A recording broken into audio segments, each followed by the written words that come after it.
Hey everyone, welcome back to another episode of the Millionaire Real Estate Agent Podcast.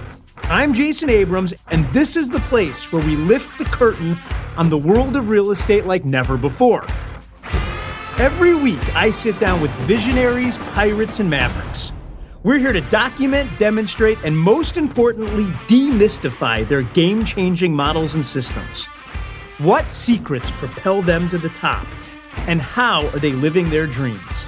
This is about passion, it's about strategy, but above all, it's about real, tangible success. So buckle up and let's dive in. This is the Millionaire Real Estate Agent Podcast.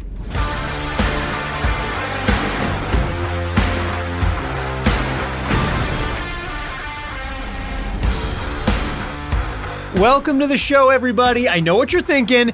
Jason, we have $100 million producers week in and week out. I agree with you, but here's what makes this one so cool. Haley Garcia has cracked the code. You see, she does all that business with only 3 agents in her little group, but here's the key. She does it with only 50 people in her VIP sphere of influence, and she expects and has built a model that gets 2 deals per year from each of those 50 people. You want the fastest path to doing 100 transactions and loving your life as you do it? Haley is your person. We're going to unpack this. We are going to dig in and understand the secrets. Sit back and buckle up. This is Haley Garcia.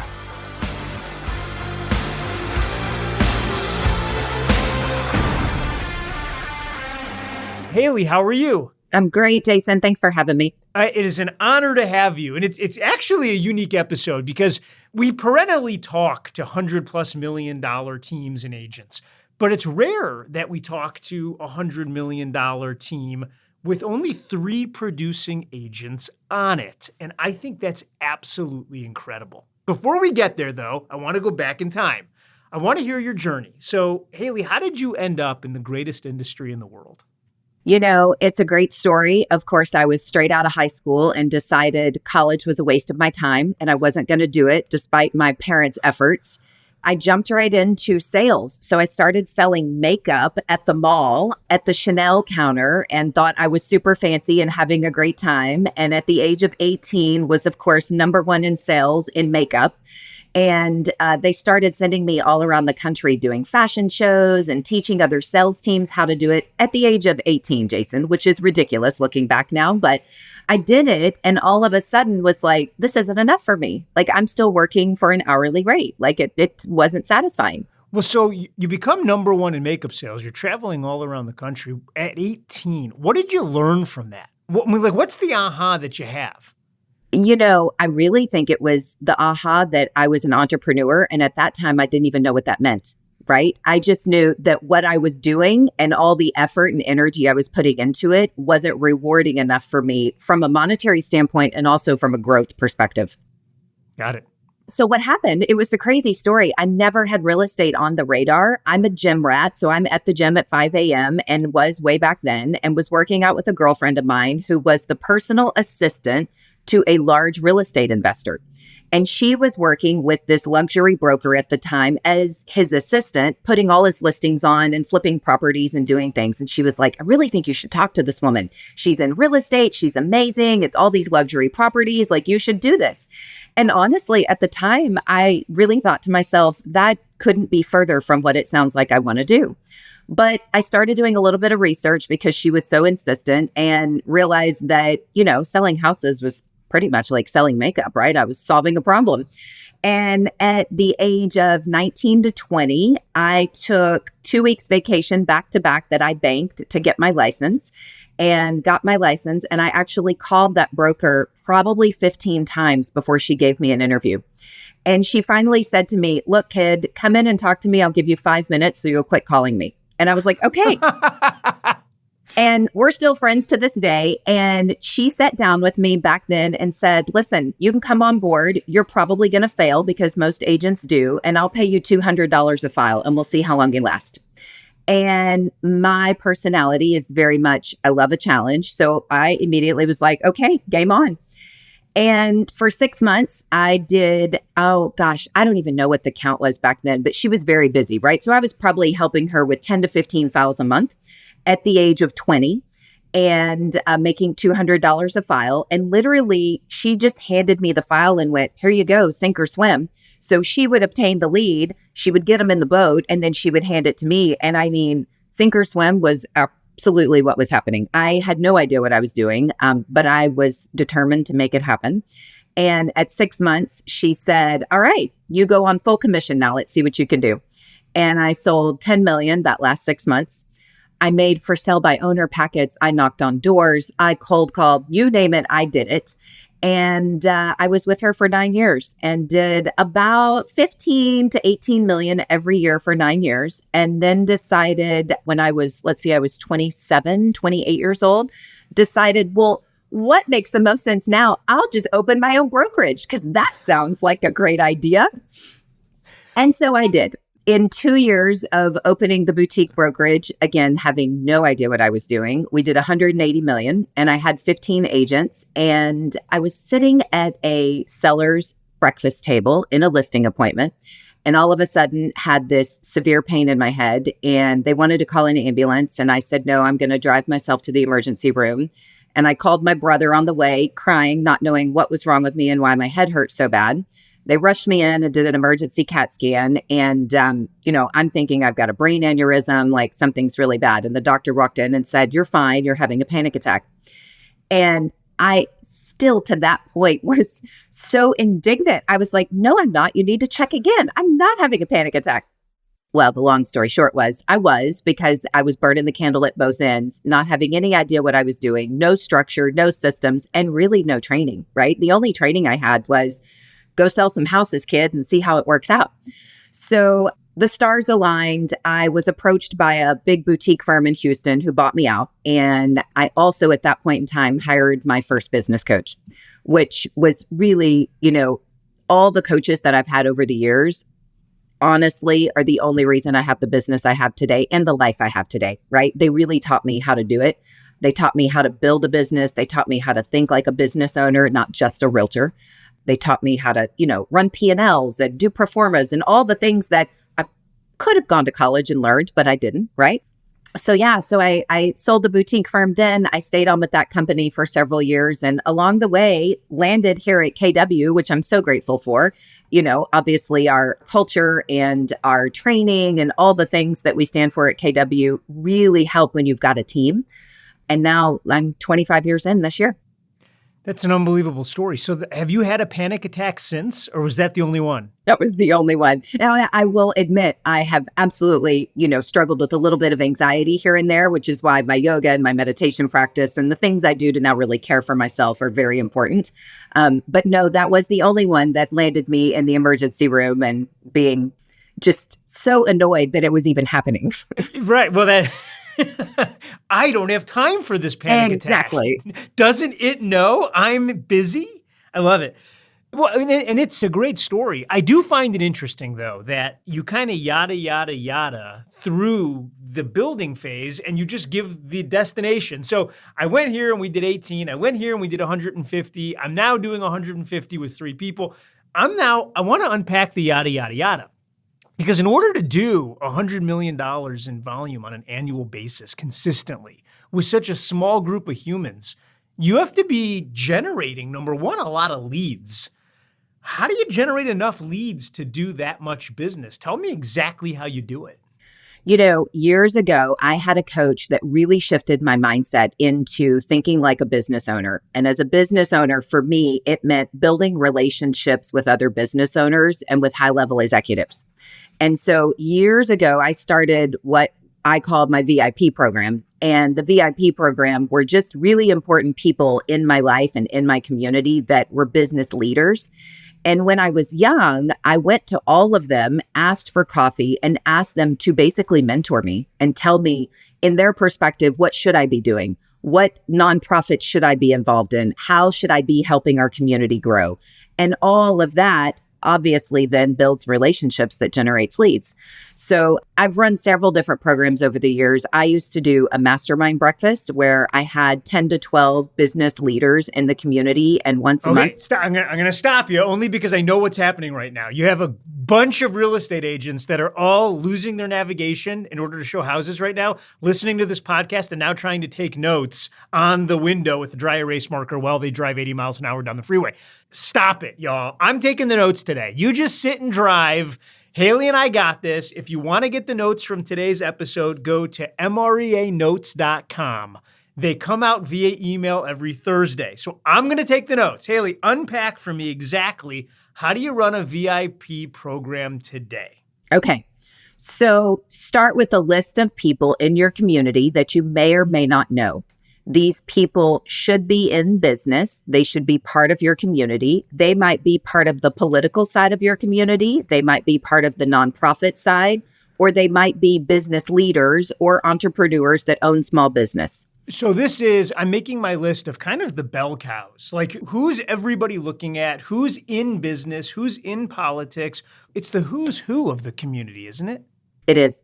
It's also the ones that are really responsible for shaping the community that each of us live in, right? And some are larger than others. But if you think about who is responsible for creating the community that buyers want to buy in, those are the people you want to get to know.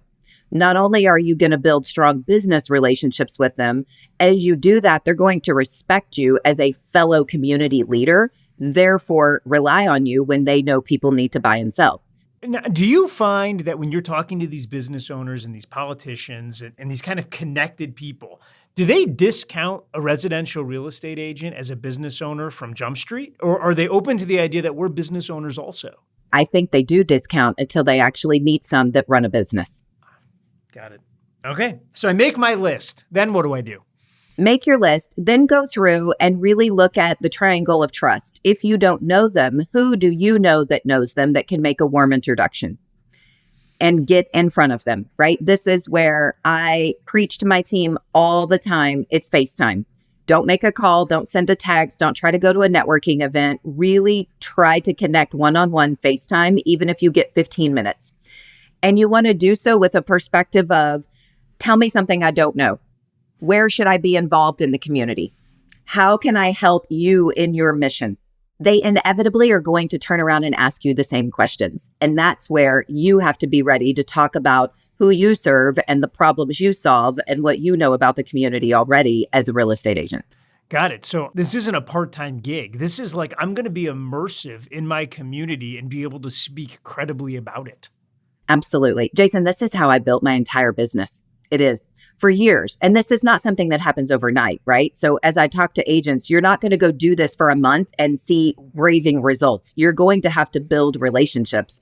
But one of the great things, I look back now over the past 20 years and the relationships I have with some of these individuals who are amazing people are invaluable to me. Like some of them are my closest, dearest friends. I've gone on vacations. I've built businesses. I've built ancillary businesses. I serve all of their real estate needs. And it's, yes, because I sell real estate, but it's really because of the relationship and the trust that I've built, shaping our community and being part of it together. I love that. So as you have these conversations that are based around how we can better the community together, where are you going to get your information? Are you waking up every day and reading about the community? Are you just living in it and it's coming to you by osmosis? If I'm out there and I'm in a community, how do I do that?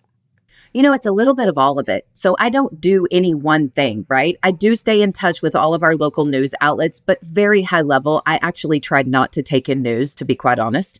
But things happening within the community, yes. I'm very involved in several nonprofits. Our economic development partnership, which is the entity that's responsible for relocating major corporations in and out of our city. I sit on that board. I'm part of that event every single month so that I stay in touch with, from a corporate level, what's going on. And really outside of that, it's the conversations I'm having with these other business leaders. I don't ever feel like I need to be all things to all people. I just need to know where to go in order to get my education. I love that. Okay, so I started by getting my list of the other business owners, the community people that are serving the communities, and I got it. I've now done anything I can to get a warm handoff. Who do they know that I might, so that I can get one-on-one, even if it's just 15 minutes. What's important about that initial conversation? How does it end such that the relationship doesn't? I think it's really important that you ask questions. And I teach my agents, come up with your top 4 or 5 questions you're going to ask to really get to know this person and to show that you're truly interested in them. Absolutely do not lead the conversation with your elevator pitch. You are going in to build a relationship. And my team makes fun of me all the time, but I compare it to dating. And I'm like, you guys, go back to when you were dating. You cannot go in and just word vomit everything that you want to say about yourself. They will want to run away from you. So you've got to ask questions. How did they get to the position they are? Why do they do what they do? What do they really love about our community? And what's their mission for being part of it? Get to know them. Always, always ask what you can do to help them, provide value to them in return, and the relationship will continue. Strategically, I'm always listening for something that they have a need in, and then I try to solve the problem after the appointment. So, as you talk to somebody, they'll start talking about, oh yeah, we live in such and such neighborhood and we're thinking about doing a remodel or, whatever. Real estate will always circulate in the conversation. So what I try to do is really listen to those points and not necessarily address it in the meeting, but then later call or email as a follow-up and add the referral partner that will solve that problem for them and make another connection. I love that. Okay, so we've had the meeting. It went great. Maybe I've thought of a way to add value if I'm lucky. What do I do next?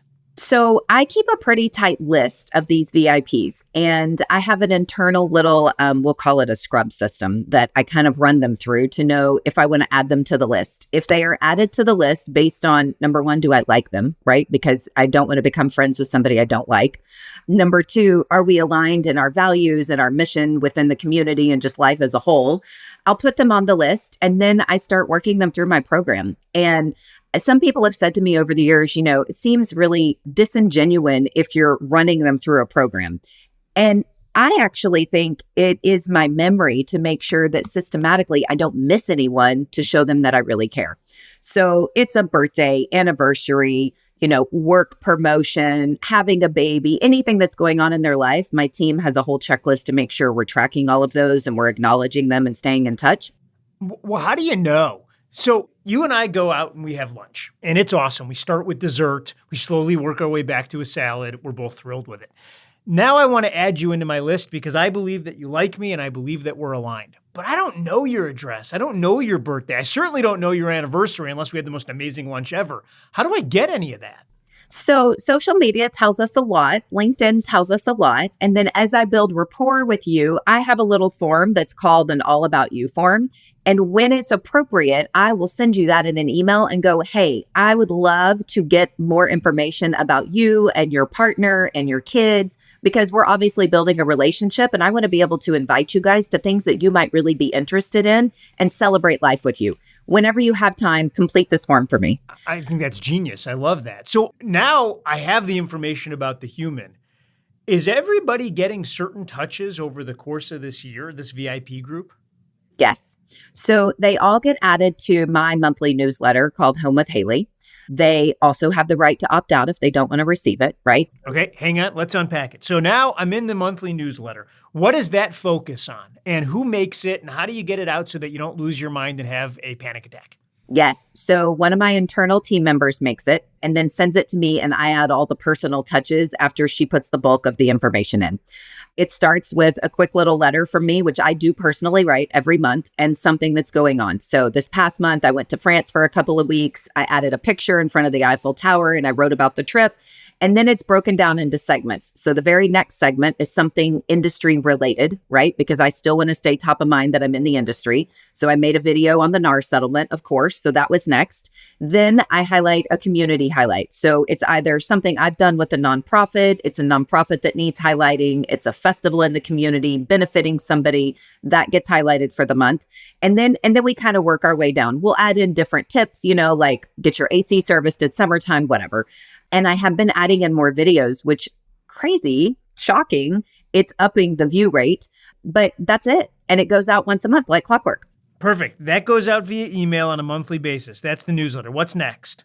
So I've got a call schedule, and depending on who they are, right? I actually have several big CEOs on this list. So I'm not calling them and blowing them up all the time because number one, I'm not going to get them. And number two, they don't have time. But I will shoot a text. I will touch base. They always reply. There's a method to connect next to each one based on who they are, which is on my desk every Monday from my assistant for my touch points for every single week based on who's up next on the list. Give me some idea of the goal. Am I trying, and I get it, everyone, you're going to treat people as people and give them what they need and meet them where they are. That said, how often do you like to talk to them? If you had your druthers and could wave a magic wand, are we doing it once a month? Are we doing it once a week? Once a month. Once a month. I don't need to talk to anybody once a week. Who are you telling? Right. So, okay. So monthly phone call or text in a TCPA friendly and compliant way. What's next? So next is inviting them to an event. So I host events all the time. So for the month of June, our event is actually a private happy hour at my home. So we rotate what the events are. Last month, it was a nonprofit. We had a big luncheon and they got invited to the nonprofit luncheon. But I am constantly hosting some sort of small event to send them an invite to. It doesn't mean they're going to come, right? But the purpose of the invite is another touch with a purpose. Is this on a monthly basis you're doing an event? Yes, they're not big events, right? Some of them are really small. Twice a year, we'll do big events, but every month we'll do something really small. Okay, so talk to me. I'm going to call it a micro event just for fun for a second, because it sounds like, are you saying I'd rather have less people at these, but I can connect on a deeper level? 100%. Yes. So, okay, I'm sitting out there and I'm thinking I'm going to have a micro event. What are the keys to having the best micro event? Well, don't overthink it, right? Sometimes we get in our own way. Don't overthink it. You literally can say micro event, Saturday morning, brunch on the patio at a local restaurant, stop by and grab a cup of coffee and be on your way to take the kids to the ball game. So keep it simple, but it's getting a little bit of FaceTime. Cool. Okay, so I'm going to have a micro event on a monthly basis. You mentioned 2 grand events over the course of the year. Are they always the same? No, they're different. So last year was a big holiday event, which, we rotate venues and things and try to make it fun. The other event was I did a Dancing with the Stars for a big local nonprofit. And so we invited all the VIPs and took up half the space and everybody got to watch me dance and make fun of me and raise money. And it was super fun. It will be usually something involved with one of our nonprofits that I sit on a board for. And that way we're really giving back to the community and highlighting the nonprofit. Because I know there's someone out there and they're driving right now in the Range Rover and they're thinking, I'm going to invite them, but do they really want to come? Like, do people really want to come to my real estate type event? But you're saying I'm not having a real estate event. That's the trick here. It is. I am very rarely talking or putting anything real estate related in front of them. Very rarely. And yet they all know 100% of the time they call me for every real estate need they have. Okay, so I got the newsletter on a monthly basis. I got the call and text in a TCPA-friendly compliant way on a monthly basis, if not more, depending on the human. I got the micro events on a monthly basis. Don't overthink it. More human, more often. I have 2 grand events, which sounds like they're going to be awesome. What's next? That's it. That's literally it. You work the system. And then as you work your system, you make tweaks along the way for what works and what doesn't work, right? But you stay consistent. You mentioned I'm checking their birthday, I'm checking their anniversary. Is there any gift giving involved with those things? Yes, there is a whole overlap. I forgot to mention that. There is an overlap of gifting on every single one of them. And what we do over the relationship course is we're gathering information about the human to gift that is appropriate. We did a show with Hugh out of Northern California. She's a genius, by the way. Oh my gosh, so powerful. If you haven't listened to that show, go listen to that show. And she said that for her, the key to gift giving is if you know me, then show me, as opposed to ordering like 200 of the same hat and putting a logo on it. Yes, 1,000%. So when you're giving these gifts, and I got to ask only because I promise you, everyone out there is thinking, is there a price range in mind? Are there a couple of gifts that you find work really well? Walk me through the thinking. There's no hard method to it. What I do is I think about the relationship and the person and what is the gift for. So I will attach a value, whether it's $100, $200, whatever it might be, to the purpose of the gift. And I know that sounds a little loose from the way of a system, but it's honestly the truth because I am in relationship with these people. So some of them, I don't need to spend a lot of money in order to make an impact. And in other cases, I might. So when someone is in this VIP group, they're getting a lot of touches and they're getting a lot of value. Yes. How many people are you able to curate in a group like this? Do you just have thousands and thousands of people? No. So I keep my list at 50. There is no more than 50. And if I start tipping over 50, unfortunately, I will scrump the list and somebody will get removed. Oh my gosh. So this show is called the MREA Podcast. The namesake is a book that Gary Keller and Jay Papasan and Dave Jenks wrote all these years ago. And it said that for Mets, for every 12 you know, you might get a deal a year. And so I look up and I take 50, I divide it by 12, and I'm like, okay, that's not 167 units like you did. So somewhere either my math is wrong or you've changed the math. How can it be only 50? Well, think about these 50 most of them are C-suites or business owners. So everybody on their teams are also referring us. Everybody on their teams, I am intentionally connecting with my team and they are building relationships with all of them. So it's a layered approach. We all love people, I know that, and you're not holding these folks to a quote unquote standard. But in your mind, is there a certain number of deals or referrals that you're hoping to get per person to make the business of this work? At least 2 per year. Okay, now I get it. So that's 100 minimum. Yes. Does that actually happen? It does. Get out. Yes, it does. And a lot of them, it will be so many more than 2. So there will be some that might not be in a large enough business where they've got the scale to be able to refer a lot of people. But as long as their intention and their engagement in my relationship with them is there, I will obviously keep them because somebody else might be the C-suite of a hospital and send me every doctor that moves in and out of the hospital. So that person will send 50 to 60 a year, which will make up for somebody that might not have as much of influence. Okay, well, but if you cap it at 50, now let's say I'm in January of 25, okay? And I went through 24 and I got new people that I want to add in because you're constantly trying to meet new folks, but the thing is locked at 50. How do you decide who comes and who goes, and how do you handle that? It really is who is showing up to the relationship, right? So a relationship is a two-way street. They've got to also be adding value to me, and they've got to answer. They've got to text back. They've got to show up to an event once in a while, right? If they're completely MIA, they get removed. Got it. So they don't actually know they're in this group. And on a daily basis, you're looking up and taking inventory. Are we in a two-way relationship, or am I chasing and they're running? And if you're chasing and they're running, you're not calling and having the breakup. You're simply just stopping inviting them? That's it. And the funny thing is, I have done that over the years and they notice. And my conversation back is always, well, bro, you didn't call me back. Of course I'm going to stop inviting you, right?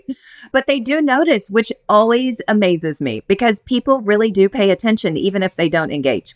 So I promise you there's a group out there that's thinking, oh my gosh, like if I was just deeply working a group of 50 people, it might not wake up and feel like lead gen. It might just feel like organic and it might feel great. Tell me about your day. That's the goal, right? Because we want to love life and enjoy what we do. And I don't know about you, but I hate cold calling. And I learned that early on in my career. Like I didn't want to knock on doors and I didn't want to cold call, not knocking anybody that does, because I know it is a business model that absolutely works. But for me, I want to be able to get up and go to my gym at 5 a.m. and work out with 6 people that I know, like, and love. And we all take off for our day and we've had a great conversation while we work out. And then I want to go have a coffee with another VIP and learn about what's happening in their business and how can I help? And I get some nuggets of wisdom from them, and then go have my team meeting and set everybody up for success and continue to teach my agents and my team how to do the same thing I'm doing so that we're building the layers. And then go list a couple of properties with some amazing people I'm in relationship with, and then hop over to a happy hour or a wine tasting with another VIP and call it a day and go home. You've described the best day. Like that sounds like such a good day. Let me ask you this.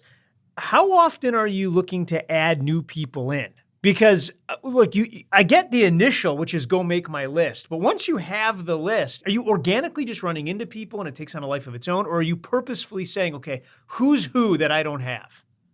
If I remove people, I intentionally refill the space. But if I'm not intentionally removing someone. What I'm currently doing and have been for the past 3 years is really pouring into my team and teaching them how to do this. And I'm now the connector with them, with other industry leaders in the community. So I'm building those layers so that the team can start doing more of it and me less of it, and I can stay with my core group of individuals. Okay, I don't have this pillar in my business. I'm going to go start it tomorrow. What are all the things that I need to know about what my life is going to look like for the next 6 months or a year? Give me the warning labels, prepare me. The warning labels are you need to have some staple questions ready to go so that you're not having to use energy and thought power for every conversation or you will fatigue. You need to identify a small group, start with 10 people in the community. You need to make sure you like these people or like what they stand for from a reputation standpoint. And then I honestly think, Jason, the very best way to start a VIP program is by hosting once a month a mastermind coffee at 7 a.m. at a local coffee shop. And you ask them to attend and come with one thing in their business that is working really well right now that they will share with other entrepreneurs or business leaders at the coffee. And then everyone feels like they're adding value. And then you've just built your whole little beginning core of your VIP list. Absolutely genius. You know the thing that I love about this, Haley? Because you're in the Woodlands in Houston, right? Yes. This is like one of the most upper echelon areas in the country. It's absolutely stunning. This works in high-end markets. It works in mid-end markets. And I bet you it works in any market. Any market, because Jason, we're all humans, right? We all have problems to solve. We all have emotions. We all have business. We all have a need to care for our families. So if we go connect with people on those levels, it will work no matter what price range or what city you live in. Haley, you are so powerful. I love the clarity of purpose and the clarity of model that you have. Like, this is something you can wake up every day and absolutely excel in because the brilliance is found in the simplicity. You're being more human more often with more people, and people do business with people they like. They do. I'm so grateful to the coaches years ago that taught me how to do it because I certainly did not create it on my own. So all credit goes to them. Well, I can't take all the credit. Haley, this is fantastic. We want to invite you to the lightning round. We want to ask you a series of questions. They're going to come at you fast. We want the first thing that comes into your mind. Let's do it. Okay, what's your favorite color? Army green. Stop the lightning round. That's the first. What do you own that's army green other than clothing? Anything? You know, my house has army green all over it and different decor, furniture, all sorts of things. There it is, army green, back in. What is your favorite food? I'm going to go with salad. That's the second salad sighting we've had, you and Adam Hergenrother, and I was as appalled then as I am now. What is your favorite movie? Shawshank Redemption.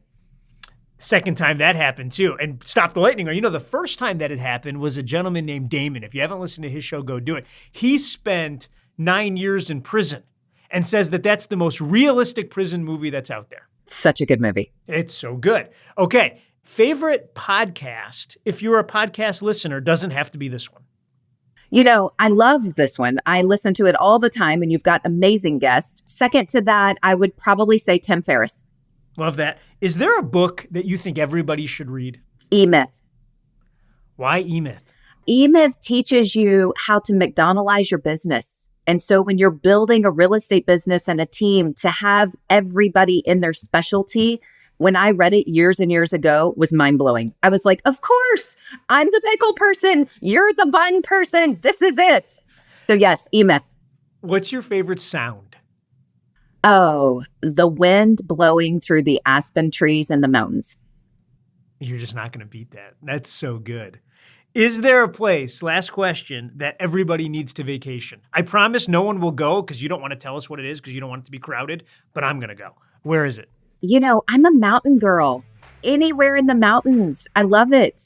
I think it's so peaceful, and what more could you ask for? There it is. Haley, thank you for everything that you shared with us, everything you're doing for the industry, and all of the buyers and sellers that you help. We are grateful. Thank you for having me, Jason. Appreciate it. There it is. It's another one in the books. It's so organic. Isn't it so organic? Aren't you sitting there and you're like listening to her, and in real time, you can totally tell how much she enjoys it, how much she enjoys the people that she's spending her time with, and how much she enjoys the activities that she's doing, because she looked up and understood a basic fundamental principle. People do business with people they like. Period. Haley wakes up each day asking, how do I get more likable more often with the 50 people that I believe are most influential in my marketplace? And whether it's the newsletter or the micro events or the big events or just making people feel seen and understood, she enjoys them. You hear her say, well, they often become my best friends. This makes so much sense to me. Now, it would be easy to discount. It'd be easy to look up and say, yeah, I get it. She's just being really cool to 50 people. You would have missed it. It would have went right over your head if that's what you're thinking. It's about the right 50 people. It's about being purposeful around those 50 people. It's about being willing to replace someone on that list if they're not leaning back in, because relationships go both ways. It's wildly organic while at the same time being wildly systematic. That's the genius of Haley Garcia. It's not about how many, it's about who. She nails that. She's nailed it, and she's built a business around that concept. And I think she's absolutely brilliant. Friends, go forth and do likewise. There it is. That wraps another episode. Friends, I don't know what you're taking out of this. I really don't. I'll tell you what I want you to be taking out of it, which is these are the people that are having tremendously big lives. And the reason it's happening is because they're setting up the models and systems to do just that. Gary Keller told me that leadership is teaching people how to think so that they do the things they need to do when they need to do them, so that ultimately they get the things they want when they want to have them. And that's what I want for you. You're all leaders, but it begins with leading ourselves. If you're enjoying this podcast, I want you to click the subscribe button anywhere that you get your podcasts. We want to be the voice in your head every single week. And every week we're dropping new content. We also send out a newsletter at the conclusion of every show to make sure that you get the highest points in the models and systems that were discussed. So if you want to sign up, I need your name and your email address. Head over to the millionaireagentpodcast.com.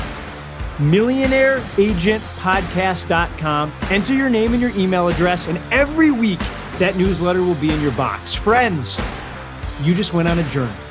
I hope that what happens between now and the next time we meet is absolutely wonderful for you. Thanks for listening. I'll see you next week. This podcast is for general informational purposes only. The views, thoughts, and opinions of the guest represent those of the guest and not KWRI and its affiliates, and should not be construed as financial, economic, legal, tax, or other advice. This podcast is provided without any warranty or guarantee of its accuracy, completeness, timeliness, or results from using the information.